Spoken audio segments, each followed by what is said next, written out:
Baik, Assalamualaikum warahmatullahi wabarakatuh. Perkenalkan kami dari kelompok 6 SIA 2022. Kali ini kami akan menjelaskan tentang implementasi pemrograman berdasarkan objek pada aplikasi sederhana pencarian buku di perpustakaan menggunakan Java. Sebelumnya izinkan kami memperkenalkan nama anggota kelompok kami. Yang pertama ada saya sendiri, Muhammad Rizky Ardhani dengan NIM 220512140414. Selanjutnya ada teman saya Rini Manda Apriana dengan NIM 220512140717. Saya Zahra Sabita Nugroho dengan NIM 220512141019. Saya Ismi Fitriani dengan NIM 220512140032. Ini merupakan topik pembahasan dari presentasi kami. Yang pertama ada pendahuluan, yang kedua ada pembahasan, dan yang terakhir ada kesimpulan. Selanjutnya pada bab pendahuluan akan dijelaskan oleh teman saya.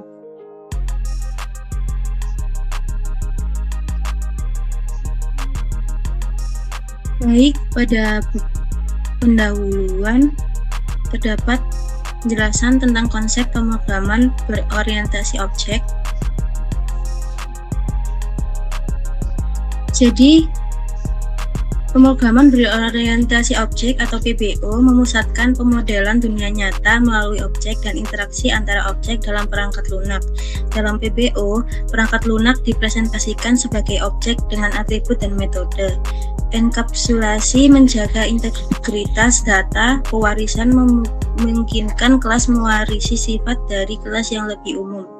Polimorfisme memungkinkan objek merespon metode yang sama secara berbeda, dan abstraksi memungkinkan fokus pada fitur penting.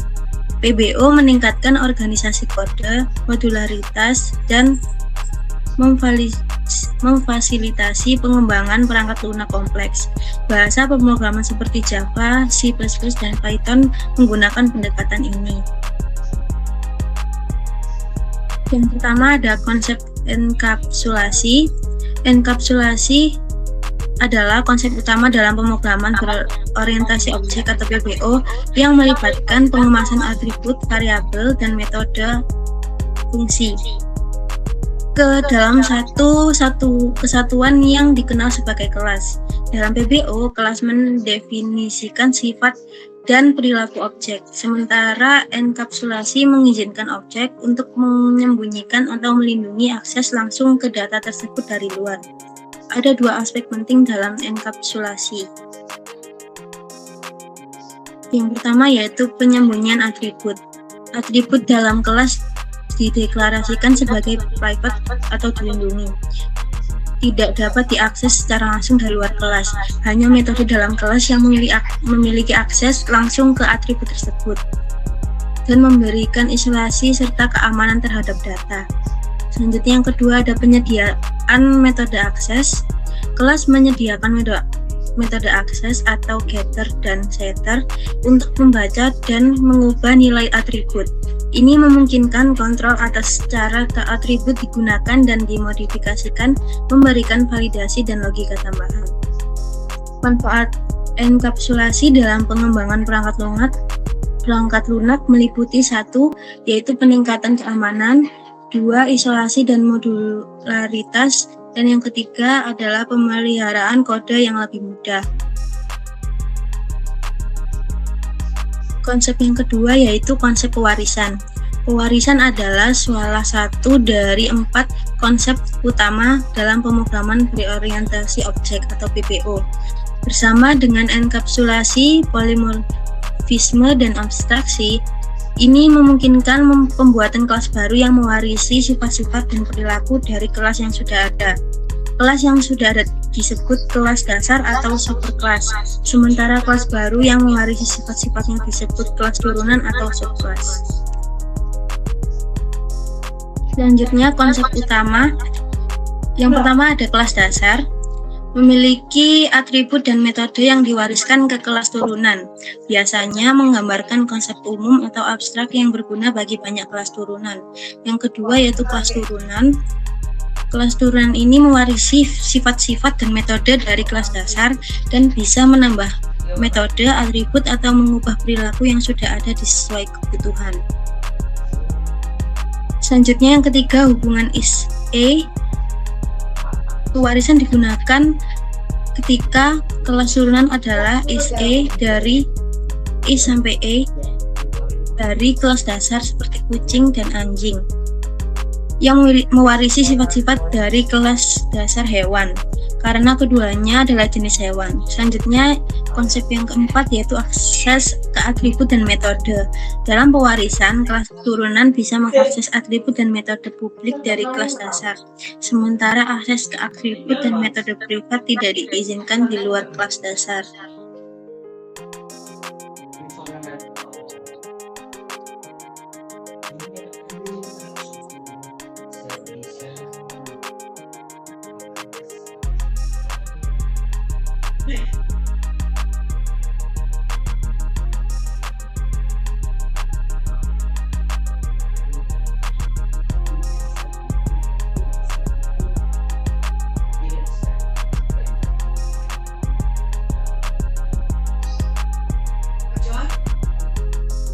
Selanjutnya yang kelima yaitu override atau pergantian.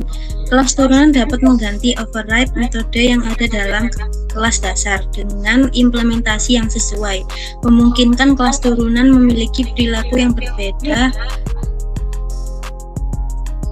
meskipun nama metodenya sama.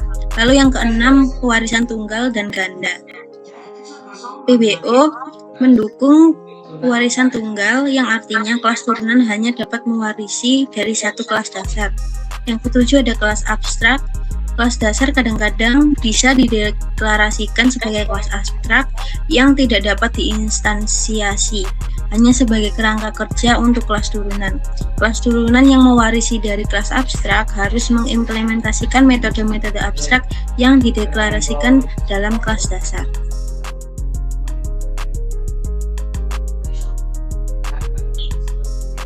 Selanjutnya bisa dilanjutkan oleh rekan saya. Yang ketiga yaitu konsep polimorfisme. Polimorfisme adalah konsep penting dalam pemrograman berorientasi objek yang memungkinkan objek dari kelas yang berbeda untuk merespon metode yang sama dengan cara yang sesuai dengan kelas mereka sendiri. Ini memungkinkan pengguna metode yang sama pada objek-objek yang berbeda tanpa harus mengetahui jenis objeknya secara eksplisit. Terdapat dua jenis polimorfisme yang umum dalam PBO.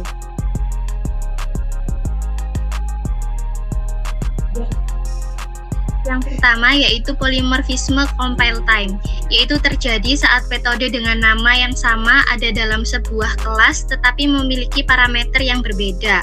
Pemilihan metode terjadi saat kompilasi berdasarkan jenis dan jumlah argumen.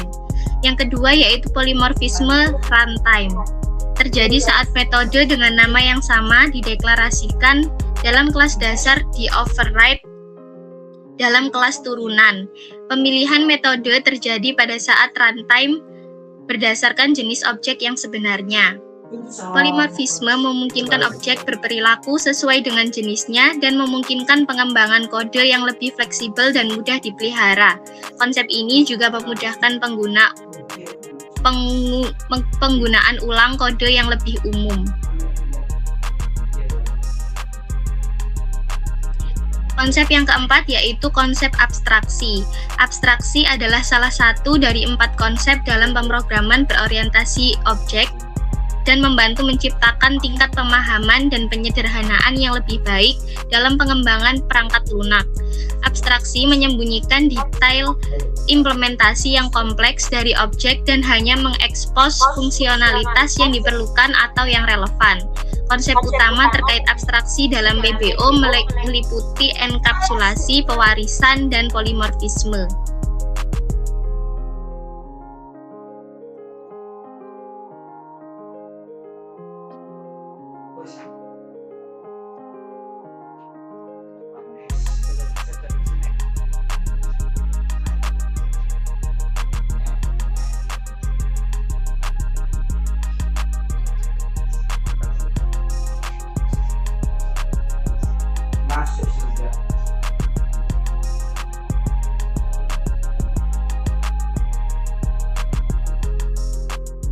Selanjutnya yaitu jenis-jenis dari konsep abstraksi. Yang A adalah kelas abstrak atau abstract class. Kelas abstrak adalah kerangka kerja yang tidak dapat diinstalasi, digunakan sebagai dasar untuk kelas turunan dan dapat memiliki metode abstrak yang harus diimplementasikan oleh keturunan fungsinya. Yang B yaitu antarmuka atau interface. Antarmuka adalah kontrak yang mendefinisikan metode tanpa implementasi, digunakan oleh kelas-kelas yang mengimplementasikannya, memisahkan apa yang harus dilakukan dari bagaimana implementasinya. Yang C yaitu pemisahan fungsionalitas. Abstraksi memungkinkan pemisahan fungsionalitas ke komponen yang lebih kecil, membantu merancang sistem kompleks. Yang D yaitu pemahaman yang lebih baik. Abstraksi memungkinkan fokus pada kemampuan objek tanpa perlu memahami detail implementasinya, memudahkan penggunaan objek dengan pemahaman yang lebih baik. Yang terakhir yaitu peningkatan reusabilitas. Abstraksi memisahkan detail implementasi dari antarmuka publik, memungkinkan penciptaan kode yang mudah digunakan kembali.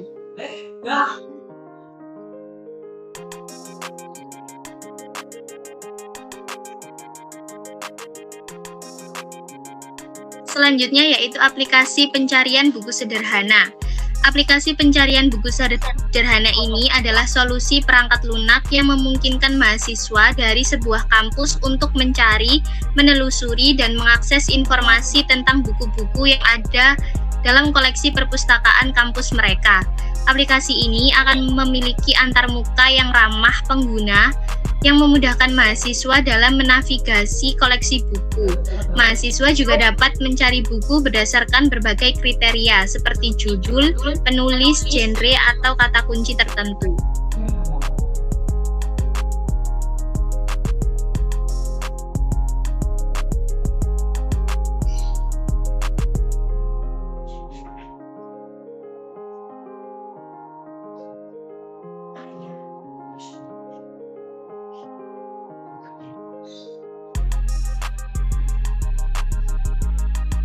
Tujuan aplikasi dari pencarian buku di perpustakaan ini yaitu membantu mahasiswa menemukan buku yang dibutuhkan tanpa harus melihat seluruh koleksi perpustakaan kampus.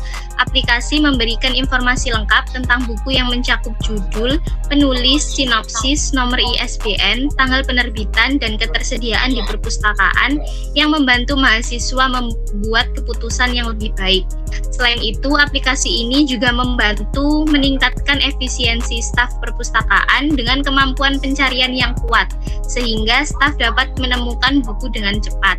Ini akan membantu meningkatkan pelayanan mahasiswa dan mengoptimalkan manajemen buku koleksi buku di perpustakaan kampus.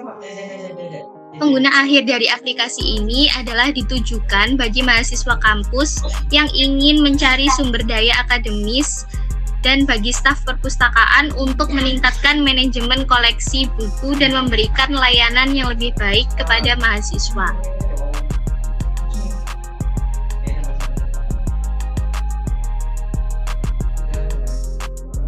Selanjutnya yaitu mengenai bahasa pemrograman Java. Java adalah bahasa pemrograman tingkat tinggi yang terkenal karena portabilitas dan dukungannya terhadap pemrograman berorientasi objek. Java menggunakan konsep write once, run anywhere atau WORA, memungkinkan aplikasi berjalan di berbagai platform tanpa modifikasi.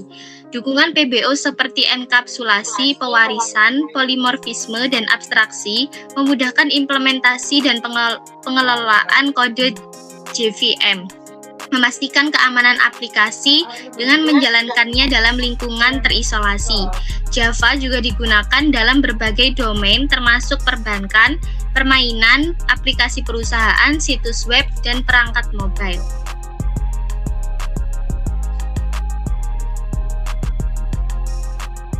Selanjutnya adalah NetBeans. NetBeans adalah sebuah Integrated Development Environment atau IDE yang digunakan untuk membuat aplikasi berbasis Java. Dikembangkan oleh Sun Microsystems, diakuisisi oleh Oracle Corporation dan kemudian diubah menjadi proyek open source di bawah naungan Apache Software Foundation. NetBeans populer di kalangan pengembang Java dan digunakan untuk mengembangkan berbagai jenis aplikasi, termasuk desktop, web, dan mobile. NetBeans memiliki berbagai fitur bawaan yang membantu meningkatkan produktivitas pengembang dalam proses pengembangan perangkat lunak berbasis Java. Beberapa fitur utama, yang pertama yaitu editor kode. Memiliki editor kode yang kuat dengan penyorotan sintaks, performatan otomatis, dan fitur pencarian dan penggantian yang canggih. Yang kedua yaitu manajemen proyek, dapat dengan mudah membuat, mengelola, dan menjalankan proyek Java. Yang ketiga yaitu debugger, yaitu memiliki debugger yang kuat yang memungkinkan untuk melacak dan memperbaiki bug. Yang keempat, desain antarmuka grafis, yaitu menyediakan alat untuk merancang antarmuka pengguna UI dengan drag and drop. Yang kelima yaitu manajemen dependensi, adalah mengelola dependensi proyek dan memungkinkan untuk mengimpor dan mengelola pustaka eksternal. Yang keenam adalah integrasi dengan server, yaitu mendukung integrasi dengan berbagai server aplikasi yang memudahkan pengembangan aplikasi web. Yang ketujuh adalah pengembangan mobile, yaitu mendukung pengembangan aplikasi mobile dengan dukungan untuk Android dan Java Micro Edition. Yang terakhir yaitu plugin, yaitu memungkinkan untuk mengintegrasikan alat dan teknologi tambahan.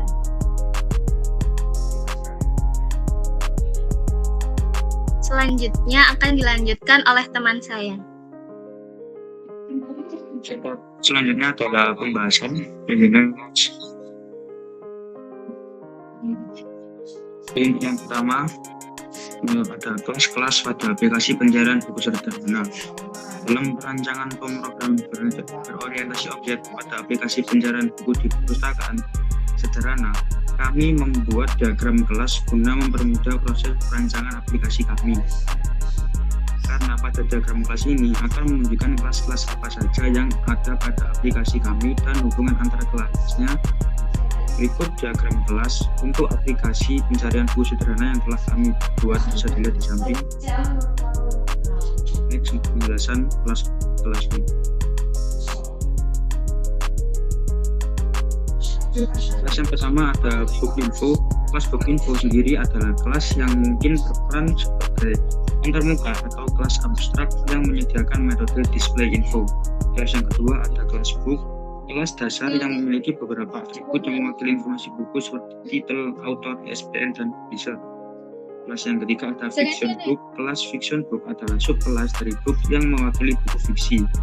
Selanjutnya ada non-fiction book yang merupakan subkelas juga dari book yang mewakili buku non-fiksi. Selanjutnya yang terakhir ada library, kelas yang mempresentasikan entitas perpustakaan yang mengoleksi koleksi buku.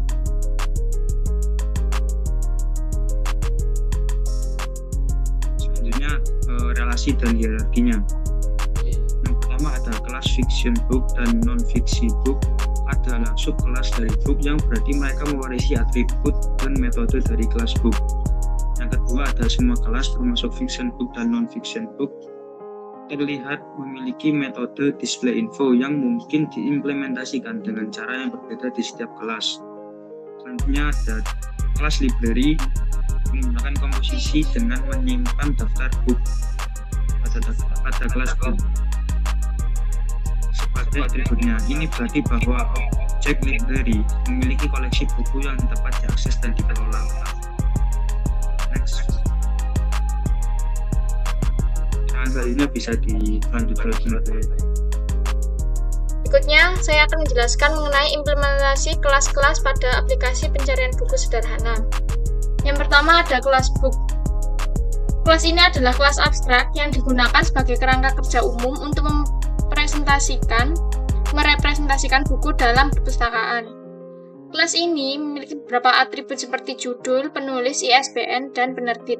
Selain itu, kelas ini mendeklarasikan metode abstrak, yaitu display info, yang harus diimplementasikan oleh kelas turunan. Selanjutnya ada kelas fiction book. Kelas ini adalah salah satu kelas turunan dari kelas book. Kelas ini mewakili buku fiksi. Implementasi khusus terjadi dalam metode display info, di mana informasi buku fiksi ditampilkan dengan format tertentu. Next.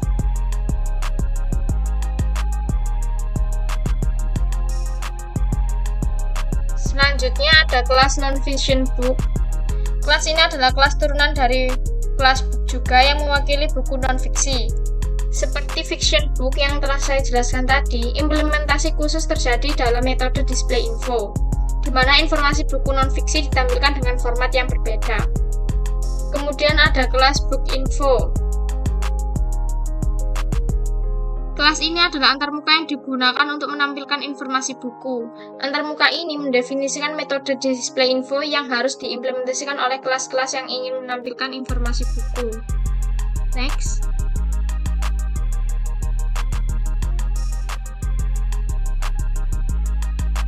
Selanjutnya ada kelas library, yaitu kelas yang digunakan untuk merepresentasikan perpustakaan. Kelas ini memiliki daftar buku dalam bentuk list book. Metode add book digunakan untuk menambahkan buku ke dalam daftar buku perpustakaan. Metode search book digunakan untuk mencari buku berdasarkan judul. Lalu ada kelas main. Kelas ini adalah kelas utama atau entry point dari program. Di dalamnya kita akan menemukan metode yaitu main string args yang dijalankan saat program dimulai. Kelas main digunakan untuk membuat objek-objek dari kelas-kelas di atas, menambahkan buku-buku ke perpustakaan, dan memberikan antarmuka teks kepada pengguna untuk mencari buku. Next.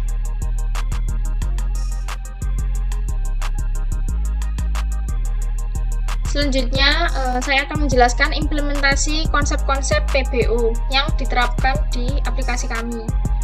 Yang pertama ada konsep enkapsulasi.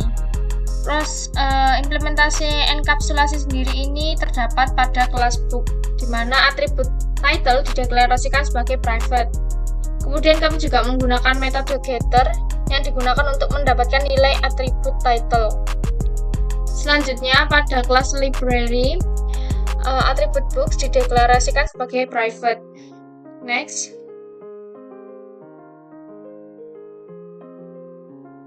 Yang ketiga ada metode add book. Untuk menambahkan buku ke dalam daftar buku perpustakaan, tapi tidak ada metode yang memberikan akses langsung ke atribut books di luar kelas ini. Selanjutnya, pada saat mengakses atribut title dari buku dalam metode display info, kelas turunan fiction book dan non-fiction book, kami menggunakan metode getter getTitle yang disediakan oleh kelas book. Selanjutnya yaitu implementasi pewarisan. Yang pertama pada kelas book. Pada kelas book ini ada book. Book adalah kelas induk yang berfungsi sebagai kelas abstrak untuk merepresentasikan buku. Kelas book ini memiliki atribut-atribut seperti judul, yaitu string title, lalu string author, penulis, string ISBN, yaitu nomor ISBN, dan string publisher, yaitu penerbit. Kemudian, enkapsulasi diterapkan pada atribut title dengan mendeklarasikannya sebagai private, sehingga hanya dapat diakses melalui metode getter getTitle. Lalu kemudian ada yang kedua kelas turunan fiction book dan non-fiction book. Kelas fiction book sendiri dan non-fiction book adalah kelas turunan yang mewarisi sifat dan perilaku dari kelas book.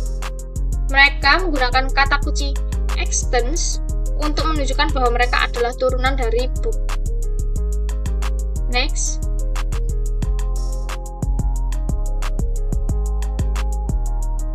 Yang ketiga ada konstruktor yang memanggil konstruktor kelas induk. Pada kedua kelas turunan yaitu fiction book dan non-fiction book, terdapat konstruktor yang memanggil konstruktor dari kelas induk, yaitu kelas book, menggunakan pernyataan supertitle, author, ISBN, dan publisher. Ini memungkinkan kelas turunan untuk menginisialisasi atribut-atribut yang diwarisi oleh dari kelas induk. Yang A ada contoh di kelas fiction book. Di sini ada yang memanggil subtitle, author, ISBN, dan publishernya. Lalu non-fiction book juga sama, dia memanggil subtitle, author, ISBN, dan publisher. Next. Selanjutnya ada implementasi polimorfisme. Yang pertama ada pada deklarasi antarmuka dan metode abstrak. Dalam kode ini, kami memiliki antarmuka book info yang menyatakan metode abstrak, yaitu display info. Ini adalah langkah awal untuk mendefinisikan polimorfisme, karena antarmuka ini akan diimplementasikan oleh kelas turunan yang berbeda. Yang kedua ada kelas abstrak book dengan metode abstrak. Di dalam kelas abstrak book ini, kami mendeklarasikan metode abstrak display info, karena ini adalah metode abstrak dalam kelas abstrak. Setiap kelas turunan dari book harus memberikan implementasi konkret untuk metode ini. Inilah yang memicu polimorfisme, karena berbagai jenis buku akan memberikan implementasi yang berbeda untuk metode display info sesuai dengan jenis buku tersebut. Next.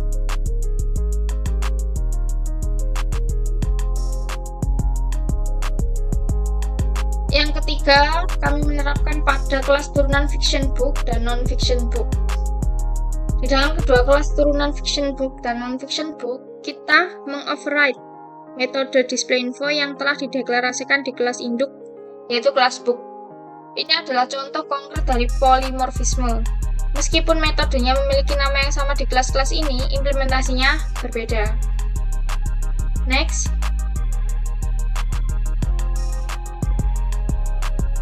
Selanjutnya, kami menerapkannya pada pemanggilan metode display info. Di sini terdapat pemanggilan found book display info. Meskipun found book dapat merujuk ke objek dari kelas fiction book atau non-fiction book, pemanggilan metode display info akan sesuai dengan tipe objek yang sesungguhnya, atau objek yang ditemukan dalam pencarian. Ini adalah contoh polimorfisme di mana metode yang sama, yaitu display info, digunakan pada objek-objek dengan perilaku yang berbeda sesuai dengan jenis bukunya. Di sini kasusnya yaitu fiksi dan non-fiksi ya. Lalu polimorfisme memungkinkan pemanggilan metode yang sama pada objek-objek yang berbeda dengan hasil yang berbeda. Next.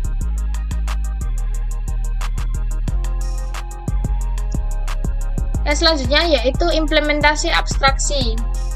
Abstraksi kita implementasikan pertama pada kelas abstrak book. Di kelas abstrak book ini terdapat deklarasi metode abstrak, yaitu display info. Metode ini dideklarasikan sebagai abstrak dengan menggunakan kata kunci abstrak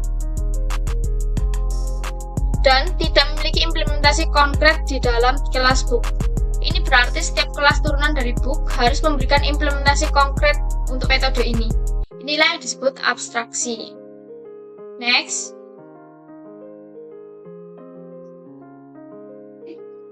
Yang kedua yaitu kelas turunan fiction book dan non-fiction book. Di kelas turunan fiction book dan non-fiction book, implementasi konkret dari metode abstrak, yaitu display info. Setiap kelas turunan memberikan implementasi yang sesuai dengan jenis buku yang mereka wakili. Meskipun kedua metode memiliki nama yang sama, yaitu display info, mereka memberikan perilaku yang berbeda berdasarkan jenis buku, yaitu fiksi dan non-fiksi. Inilah yang disebut polimorfisme yang melibatkan implementasi metode yang berbeda sesuai dengan jenis objek yang sesungguhnya. Next.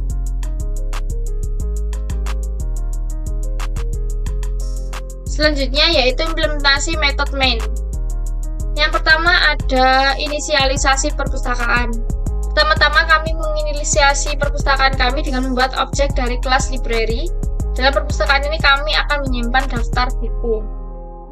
Yang kedua yaitu menambahkan buku ke perpustakaan. Kami menambahkan beberapa buku ke perpustakaan kami menggunakan metode add book. Ini adalah langkah penting untuk mengisi perpustakaan dengan buku-buku yang akan dicari oleh pengguna. Next.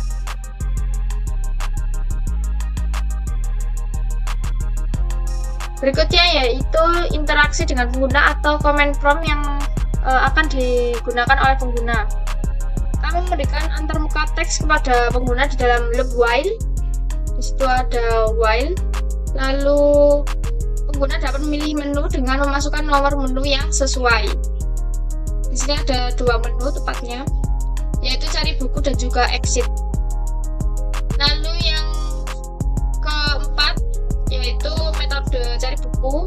Jika pengguna memilih menu 1, cari buku, kami meminta mereka untuk memasukkan judul buku yang ingin dicari. Kemudian kami menggunakan metode search book dalam kelas library untuk mencari buku berdasarkan judulnya. Next.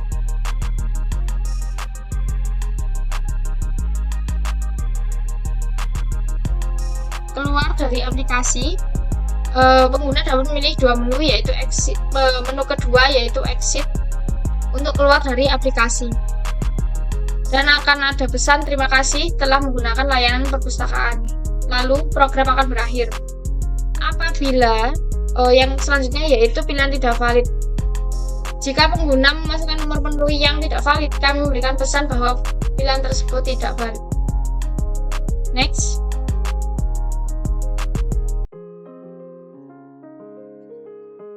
Akan dijelaskan oleh teman saya Rifki Ardani. Untuk selanjutnya merupakan implementasi aplikasi sederhana pencarian buku di perpustakaan pada NetBeans. Aplikasi pencarian buku di perpustakaan kami akan dikembangkan menggunakan bahasa pemrograman Java dan IDE Integrated Development Environment NetBeans. Pemilihan bahasa Java dipilih karena fleksibilitas, portabilitas, dan dukungan kuat untuk pemrograman berorientasi objek.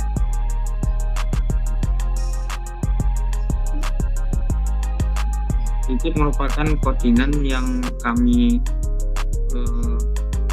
tuliskan pada aplikasi NetBeans. Untuk di outputnya akan ada di command prompt.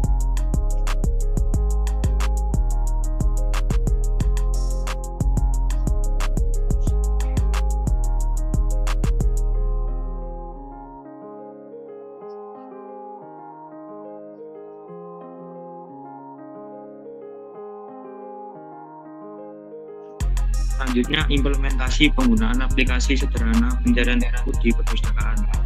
Aplikasi sederhana ini akan berbasis command prompt. Pada tampilan awal akan ditampilkan menu yang tersedia pada aplikasi kami.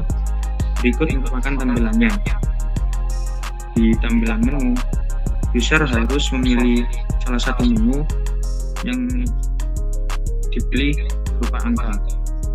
Menu yang tersedia adalah cari buku dan exit.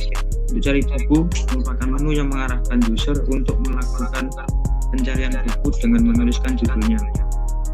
Selanjutnya, exit, menu yang mengarahkan user untuk keluar dari program atau aplikasi.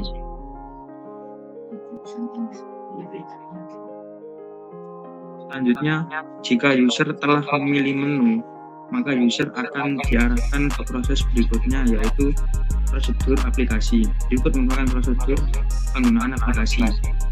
Pertama, user akan diarahkan untuk memilih menu. Jika user memilih angka 1, maka akan diarahkan untuk menuliskan judul buku seperti di bawah ini. Jika buku yang dicari merupakan buku fiksi, maka akan keluar tampilan data seperti ini. Apabila buku yang dicari tersebut non-fiksi, maka akan keluar tampilan data seperti ini.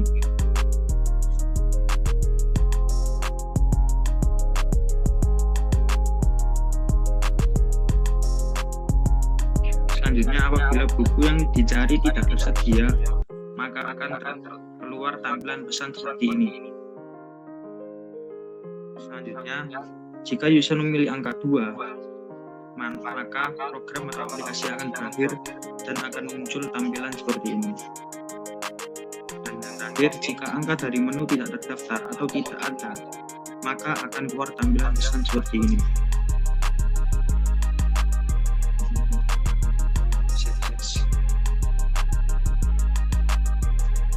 Sampai di bab terakhir, yaitu kesimpulan. Kesimpulan yang bisa diambil dari presentasi kami kali ini adalah implementasi pemrograman berorientasi objek atau PBO dalam aplikasi pencarian buku di perpustakaan menggunakan Java memberikan kesempatan untuk memahami konsep-konsep PBO secara langsung. Dengan menggunakan kelas abstrak, antarmuka, enkapsulasi, dan polimorfisme, aplikasi dapat terstruktur dengan baik, memisahkan tugas-tugas ke dalam entitas-entitas terpisah. Ini menghasilkan kode yang bersih, modular, dan mudah dipahami, memfasilitasi pemeliharaan dan pengembangan di masa mendatang.